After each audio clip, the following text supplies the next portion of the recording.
A transition is nearly complete for the U.S. Meat Export Federation as longtime Asia-Pacific Senior Vice President Joel Haggard steps into a consultant role and Korea Director Jihae Yang takes over management of the region. Jihae comes with a wealth of background, wealth of experience, none bigger than her experience of shepherding us through the whole post-BSE issue in 2003. Really, she was masterful in her handling of the rebound in the Korean market between 2004 and 2010. So she's extremely well qualified. Her background actually started with pork. Of course, she got very familiar with beef during the BSE time, and she's already had quite a bit of interaction with the other offices in the region, the Taiwan office, our Singapore office, and of course, the China office. So we welcome Jihae into her new role. We're planning to not miss a beat because that region of the world is one of the most important for our exports. South Korea was the top export market for U.S. beef in 2022 and the number 6 market for pork. Yang says those successes will carry over into other Asian regions as she plans a new focus on Vietnam and the Philippines.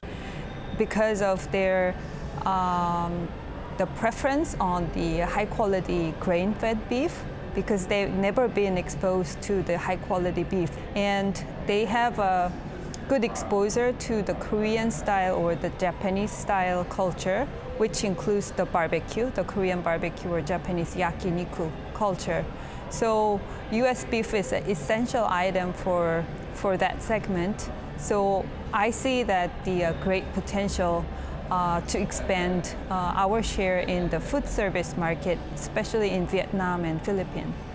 Haggard will remain as a consultant for USMEF, which will switch to a new consumer-focused approach driven by e-commerce and a drive for convenience. This is a program that's going to be more consumer-focused, more end-user-focused.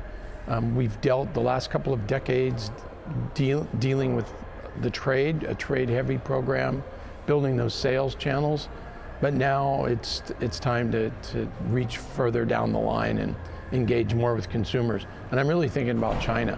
So we've had beef access in China since 2017. We're 5 years into it.